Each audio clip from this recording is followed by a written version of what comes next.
नमस्कार दर्शक बंधु मु तपस्विनी। आज आम ए भिडियो कथा हवा सेल्फ लव विषय सेल्फ लव प्रैक्टिस विषय केमती आम निजर डेली जीवन रे आत्म प्रेम को प्रैक्टिस रूपे करिपरिबा डेली जीवन रे केमती ऐड करिपरिबा ए अभ्यास को निजको भल पाइबा दबा निजको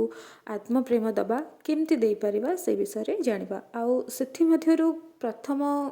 गोटी प्रैक्टिस होछि लव योर बॉडी। निजर शरीर को भल पातु आत्म प्रेम भितर शरीर को भल पाइबा भी गोटे प्रैक्टिस गोटे पार्ट। आज से विषय आम कथा हवा। तेणु मु प्रथम ये गोटे कथा कहवाक चाहे जे आपण आत्म प्रेम ना शुणिले प्रथम ये भावना आसीजे जे आत्म प्रेम माने स्वार्थपरता मु स्वार्थपर हो पारिनी मु स्वार्थपरता करें तो आपड़ यही भावना सांगे सांगे गोटे डिनायल मोड रे आसीजे गोटे अस्वीकार स्टेट को आसीजे जे मु एमती करें आत्म प्रेम माने स्वार्थपरता। तो आपड़ ये जाणी रखु जे आत्म प्रेम और स्वार्थपरता भितर बहुत फरक अच्छी आउ ए फरक भी आमको जानिबा निहाती दरकार कारण आम स्वार्थपरता डर रे आत्म प्रेम को अवहेला करूँ और निजर आत्मा को कष्ट दे था आउ आत्म प्रेम करने उद्देश्य रे भावना रे आमे स्वार्थपरता भी करिथाउ और अन्य मानक कष्ट दे था। तो आमको फरक जानिबा निहाती दरकार ए ज्ञान रे आसीबा निहाती दरकार। तेणु आज आम कथा हवा सेल्फ लव प्रैक्टिस विषय रे जहाँकि लव योर बॉडी निजर शरीर को केमती आम भल पाई परिबा। मोर केवल गोटे नुहे बहुत प्रकार शरीर अच्छी प्रत्येकटी डायमेंशन हिसाब रे आमर प्रत्येकटी अलग अलग बॉडी अच्छी और आम एबे जेहेतु थर्ड डायमेंशन अच्छे तृतीय डायमेंशन अच्छे पृथ्वी पृष्ठ अच्छे तो आमर एबे फिजिकल बॉडी अच्छी बा भौतिक शरीर अच्छी आमर सब प्रकार शरीर एबे भी अच्छी बस आम से सब को अनुभव करने से पर्यंत आम निजर कॉन्शियसनेस को नहीं तेणु आमर कॉन्शियसनेस एबे फिजिकल बॉडी रे अच्छी तो आम प्रथमे से शरीर उपर ही ध्यान देबा। देखंतु आमर ये पवित्र आत्मा ईश्वरीय प्राण को बा आत्मा को आमर ये फिजिकल बॉडी धरी रखी आउ यही पृथ्वी पृष्ठ को आसवाकू यही पृथ्वी पृष्ठ रे रहिबाकू आमको आम आत्मा को जगह देछि आमर भौतिक शरीर। तेणु आम निजर भौतिक शरीर को बहुत सारा भल पाइबा बहुत सारा जत्न नेबा ताकू सम्मान देबा ताकू कृतज्ञता जणाइबा जो परि भाव रे शरीर आमको मिली ताकू सेमिति ही आम ग्रहण करवा आउ 100% ग्रहण करवा और बिना शर्त रे ग्रहण करवा। आपण माने भाबुथिबे कि मु तो मो शरीर को भल पाए मते किछि भी कंप्लेन नाही मो शरीर को नहीं हेले एइटा आपणकर चेतना मन कहूची कारण देखंतु जदि आपण अन्य काहाको देखिकी तार शरीर को तार शरीर गठन को लेकिन तार अवस्था को लेकिन शरीर आम जदि आम मन जदि किछि भावना आछिना जेमती कि कहीं जड़े क्या देखिले आम देखिकी चिड़ी जाऊँ कि कौन एमती गोटे चलची तार चुटीटा एमती कुंच कुंचिया अच्छी भल लगुनि तार नाकटा तार नाकर सेप भल लगुनि तार कानटा टिके मोड़ी होगी विभिन्न प्रकार आम भावुचे कि सी कला देखा तार स्किन कला कलर जमा भी भल लगुनि मत भारी असना लगुच किछि भी आपण अन्य मानक देखिकी सी बहुत मोटा देखा जाउछि कि बहुत पतला अच्छी आपण किछि भी जदि अन्य मानक देखिकी निज मन में गोटे घृणा भाव गोटे चिड़चिड़ा भाव आसुची गोटे अस्वीकार भाव आसुची ना तेबे आपण सियोर हो जे आपणकर अवचेतन मन रे बा सबकॉन्शियस माइंड रे इटा स्टोर होके अच्छी ये भावना जे आपण निजको भल पाती आपण निजर शरीर को भल पाती आपण निजर शरीर को ग्रहण करती कारण अन्य मान तो आमर मिरर होता आमर अईना होता से माने हमको देखाती आसिक जे देख तू जहाँ भी रिएक्ट करुचु ना मत देखिकी तार अर्थ तो भीतर ये सब जिनस अच्छी। तो आम सब बेले जहाँ भी अन्य मानक देखिक रिएक्ट करुचे ना आम सब बेले ये ब्लेसिंग भाविया निजको जे आम आमर सबकॉन्शियस माइंड आमको मिरर हिसाब से आमको देखई दौची जे आम भितर सब स्टोर अच्छी। तो आपड़ से ध्यान देवे जे निजे आप निजे कौन करती आप निज शरीर को ग्रहण करती कि आपणकर शरीर कौन पार्ट को लेकिन आप अस्वीकार करुँच कि भल पाऊना कि गोटे डिनाइल मोड रे अछंती कि मोर कहीं आंगुठी एमती अच्छी मो हाथटा कहीं एत छोट अच्छी कि मोर चाली कहीं एमती आप निहाती भाव में ये सब को अस्वीकार करुवे निजको भल पाऊन निश्चित भाव में एमती हो आप अन्य देखिकी जदि किसी भी आपको चिड़ा लगुता आ पर्टिकुलर आप देखो जदि अन्यर चाली को देखिए आपन को प्रोब्लेम होना कि ये एमती पुओपिला परि कौन चलुची झीटा होगी भी तो आप निश्चित भाव में निजको देखो आपणकर चाली सेमती कि जहाँ आप सबकनसीयसली अवचेतन मन ताको ग्रहण करना जे मो चालीटा एमती टाइप्र आपण चेतना मन में निश्चित भाव में बुझीपार थे जानी पार थे जे आप निजक अस्वीकार कर तो आम ये बुझीजा जे मत निज भितर को जबार अच्छी निज शरीर को भल पाइबार अच्छी स्पेशली निज बॉडीर से पार्ट को भल पाइबा दबार अच्छी जहाँ मत अन्यर पसंद आसलानी कि ग्रहणीय हैलानी। आसतु एबे जानिबा निज बॉडी को भल पाइबा उपरे केमती ध्यान देबा। आपण सकाळु उठिया परठू निजर बॉडी को आग देखिबे तार बॉडीर सबू पार्ट को गोटी गोटी पार्ट को भलसे अनेबे ता उपरे नजर देबे आउ ताको ग्रहण करिवार नजर रे गोटे देखिबे ताको भल पाइबार नजर रे देखिबे ताको आई लव यू कहिबे। देखंतु धरिनियंतु आपण आपणकर गोड़ को देखुचंती आपणकर पाद को देखुचंती ताको आपण सॉफ्टली धीरे टच करिवे भलसे आउ ताको कहिबे कि आई लव यू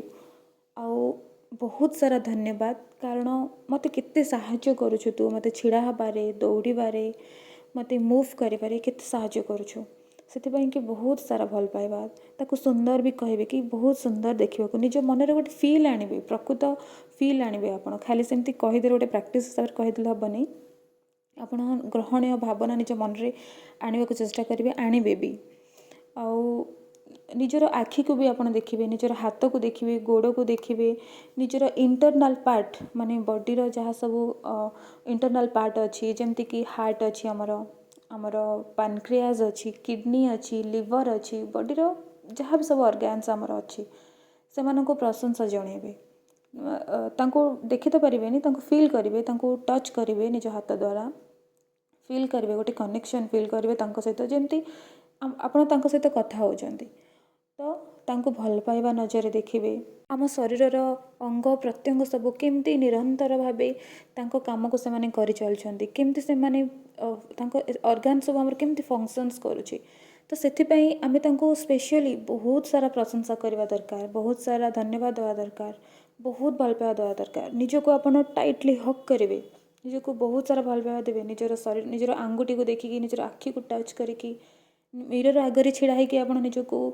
बहुत सारा प्रशंसा करेंगे जमती आम सामना लोक को सांग को फैमिली मेंबर को निजर पार्टनर को केमती आम प्रशंसा करूँ केमती आम भल पाऊ आम से ही मिरर आगे छिड़ा होगी भी निजको प्रशंसा करवा। देखो आमर आत्मा मन सह आमर शरीर जड़ित परमात्मा आज्ञा और आशीर्वाद नहीं कि ही आम ये पृथ्वी ग्रह को आसचे तो से सब संभव केवल ये शरीर पर ही होइछि तो ताको आम साइतिबा जत्न नेबा निहाती जरूरी ना आमे निजे निज शरीर को भल पाइबार सर्वश्रेष्ठ भाइब्रेशन दबा सर्वोच्च फ्रिक्वेन्सी बा सर्वोच्च आवृत्ति दबा निहाती जरूरी। आउ गोटे कथा कहबी ए सब होची प्राथमिक आवश्यक ये सब करने द्वारा आपण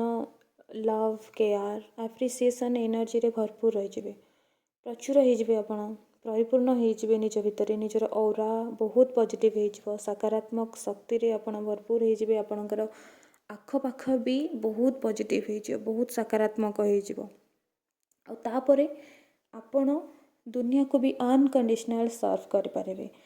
अनकंडीशनल दे पारे आपण कारण आपण निज भितर प्रचुर हो गले ना निज भितर भल पाइबा प्रचुर हो गला निज भितर केयर जत्न नेबार शक्ति प्रचुर हो गला निज भितर पॉजिटिव एनर्जी प्रचुर हो गला तो आपण अन्य मानक भी अनकंडीशनली बिना शर्तरे बिना स्वार्थरे आपण परसी पारिबे अन्य मानकर सेवा करि पारिबे बिना शर्तरे अन्य मानक साहाय्य भी करि पारिबे बिना शर्तरे आपण मन रे आउ रहिबनी जे मुझे ये साहाय्य देली सी मते रिटर्न रे केबे ना केबे ए जिनस दब केबे ना केबे अन्य कौन जिनस दब केबे ना केबे सेम जिनस मते साहाय्य करिवो आउ जदि भी सी कौन साहाय्य न करि पारे आपण चिड़ी जाते कि आपण मन घृणा आसे राग आसे अभिशाप आसे चिड़ा आसे आप निज भितर निजे गोटे नकारात्मक शक्ति रहा लगती गोटे नेगेटिव बम हवा लगती आप निज भितर तो से कि बहुत सारा प्रॉब्लम हुए आमर शारीरिक जीवन सॉरी सामाजिक जीवन रे तो आम जिते बड़े निजको बहुत भल पाइबा ना निजे निज भितर भरपूर रहा आमको कहार आवश्यक पड़ोनी भल पाइबापी तो आपण अन्य मानक भी से प्रचुरता भितर बिना शर्त आपड़ दे पारे ये ब्रह्मांड को आप परसी पारे तो निजको बिना शर्त आप ग्रहण करूँ ବିନା ସର୍ତ୍ତରେ ନିଜକୁ ବହୁତ ସାରା ଭଲ ପାଇବା ଦିଅନ୍ତୁ,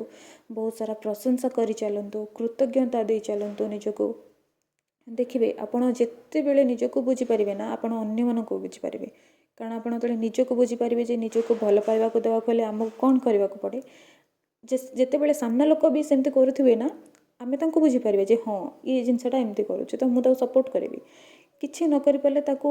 ପଜିଟିଭ୍ ଭାଇବ୍ରେସନ୍ ତ ଦେଇପାରିବି, ତା ବିଷୟରେ ଖରାପ କହିବିନି, ଖରାପ ଭାବିବିନି, ଖରାପ ଚିନ୍ତା କରିବିନି, ତ ଆଟଲିଷ୍ଟ ତ ଆପଣ ସେମିତି କରିପାରିବେ। ମାନେ ନିଜକୁ ବୁଝିପାରିବେ ଯେତେବେଳେ ଆପଣ ଅନ୍ୟମାନଙ୍କୁ ବି ବୁଝିପାରିବେ। ତେଣୁ ଆତ୍ମପ୍ରେମର ଏଇ ଯାତ୍ରାରେ ଆମେ ନିଜର ଶରୀରକୁ ବି ଭଲ ପାଇବା ଆଉ ଏ ଅଭ୍ୟାସ କରିବା ବି ବହୁତ ଜରୁରୀ ବର୍ତ୍ତମାନ ସମୟରେ। କାରଣ ଆମକୁ ସମସ୍ତେ ଏହା ଶିଖେଇ ଆସିଛନ୍ତି ଯେ ଅନ୍ୟକୁ କେମିତି ଆମେ ପରସିବା, ଅନ୍ୟକୁ କେମିତି ଅନ୍ୟର ସେବା କରିବା, କେମିତି ଅନ୍ୟର ମନକୁ ନେଇକି ଆମେ ଚଳିବା, ସେଇଟା ଆମକୁ ସମସ୍ତେ ଶିଖେଇ ଆସିଛନ୍ତି। କିନ୍ତୁ ସେସବୁ ଅନକଣ୍ଡିସନାଲି କେମିତି କରିବା ଆମେ ଜାଣିପାରୁନା, କାହିଁକି ନା ଆମେ ନିଜକୁ ଭଲ ପାଉନା ନା। ଆମକୁ କେହି ଆତ୍ମପ୍ରେମ ଶିଖେଇ ନାହାନ୍ତି, କେମିତି ନିଜକୁ କେମିତି ଯତ୍ନ ନିଆଯାଏ, ନିଜ ଆତ୍ମାର କେମିତି ଯତ୍ନ ନିଆଯାଏ, ସେସବୁ ଆମକୁ କେହି ଶିଖେଇ ନାହାନ୍ତି। ତେଣୁ ବହୁତ କଠିନ ହେଇଯାଉଛି ବର୍ତ୍ତମାନ ଯେ କେମିତି କାହାକୁ ଆତ୍ମପ୍ରେମ କହନ୍ତି, କାହାକୁ ସ୍ୱାର୍ଥପରତା କହନ୍ତି, ଟିକେ ଫରକ ଜାଣିବା ବି କଠିନ ହେଇଯାଉଛି। କାରଣ ଆମକୁ ସମସ୍ତେ ଶିଖେଇଛନ୍ତି ଯେ କେବଳ ଅନ୍ୟମାନଙ୍କ ମନ ନେଇକି ଚଳ। ତ ସେଥିପାଇଁକି ଆମେ ନିଜ ଭିତରେ ଏତେ ଆଘାତ ହେଇଯାଇଛି, ଏତେ କଷ୍ଟ ଯନ୍ତ୍ରଣାରେ ଆମ ଆତ୍ମା ରହିଛି ଯେ ଆମେ ବହୁତ କଷ୍ଟରେ ଆମ ଆତ୍ମା ରହୁଛି। ତେଣୁ ବର୍ତ୍ତମାନ ସମୟରେ ଆତ୍ମପ୍ରେମର ବହୁତ ଆବଶ୍ୟକ ଅଛି। ତ କିଛି ନହେଲେ ବି ଆମେ ଛୋଟ କରିକି ସିଡ଼ି ଚଢ଼ିବା ଆଗକୁ, ଧୀରେ ଧୀରେ ଆମେ ଆଗକୁ ଆହୁରି ସ୍ପଷ୍ଟ ଭାବରେ ଜାଣିଦେବା ଯେ କାହାକୁ ଆତ୍ମପ୍ରେମ କହନ୍ତି, କାହାକୁ ବିନା ସର୍ତ୍ତର ଭଲ ପାଇବା କହନ୍ତି, ବିନା ସର୍ତ୍ତର ଆତ୍ମପ୍ରେମ କହନ୍ତି। ତାପରେ ଆମେ ସାରା ବ୍ରହ୍ମାଣ୍ଡକୁ ବି ବିନା ସର୍ତ୍ତର ପରସି ପାରିବା ଆଉ ସାରା ବ୍ରହ୍ମାଣ୍ଡକୁ ବି ଖୁସିରେ ଦେଖିପାରିବା। ତେବେ ଆପଣ ସକାଳୁ ଉଠିବା ପରଠାରୁ ରାତିରେ ଶୋଇବା ଯାଏଁ ଯେତେବେଳେ ବି ଚାହିଁବେ ଶରୀରକୁ ଦେଖିବେ, ଯେତେବେଳେ ବି ଇଚ୍ଛା ହେବ ଶରୀରକୁ ଦେଖିକି ମିରର ଆଗରେ ଛିଡ଼ା ହେଇକି ଆପଣ ନିଜକୁ ଭଲ ପାଇବା ଦେବେ, ପ୍ରଶଂସା କରିବେ। ତାକୁ ପଜିଟିଭ୍ ଆଫର୍ମେସନ୍ ବି ଆପଣ ଦେଇପାରିବେ, ଯେମିତିକି I love my body, I am healthy ଇତ୍ୟାଦି। ଆପଣ କିଛି ବି ଆପଣ ନିଜର ବଡ଼ିକୁ ଦେଇପାରିବେ। ଆପଣ ନିଜେ ନିଜ ଭାଷାରେ ଆପଣ ଦିଅନ୍ତୁ, ସେ ବି ଆହୁରି ବହୁତ ଭଲ ରହିବ, ଆପଣ କନେକ୍ଟ କରିପାରିବେ। ତ ଆପଣ ପର୍ଟିକୁଲାର ବଡ଼ି ପାର୍ଟସକୁ ଟଚ୍ କରିବେ, ଲଭ୍ ନଜରରେ ଦେଖିବେ, ଲଭ୍ ଭାଇବ୍ରେସନ୍ ପଠାଇବେ, ଆଫର୍ମେସନ୍ ଦେଇପାରିବେ, କୃତଜ୍ଞତା ଦେଇପାରିବେ, ପ୍ରଶଂସା ଦେଇପାରିବେ, କିଛି ବି କରିପାରିବେ। ଓକେ ଦର୍ଶକ ବନ୍ଧୁ, ଆଶା କରୁଛି ମୋର ଏଇ ଆତ୍ମପ୍ରେମର ଏଇ ଇନଫର୍ମେସନ୍, ମୋର ଏଇ ଛୋଟ ପ୍ରୟାସ ଆପଣମାନଙ୍କୁ ସାହାଯ୍ୟ କରିଥିବ, ଆପଣମାନଙ୍କୁ ଭଲ ଲାଗିଥିବ। ଯଦି ଭଲ ଲାଗିଛି ନିଶ୍ଚିତ ଭାବରେ ମୋତେ ଜଣାଇବେ। ଆଉ ମୁଁ ଆଗକୁ ବି ସେଲ୍ଫ ଲଭ୍ ଆଫର୍ମେସନ୍ ଆଗକୁ ଧୀରେ ଧୀରେ ଆଣିବାକୁ ଚେଷ୍ଟା କରିବି। ଆପଣଙ୍କୁ ଦରକାର ଯଦି ନିଶ୍ଚିତ ଭାବରେ କହିବେ। ଏବେ ରହୁଛି, sending you lots of unconditional love, light and happiness.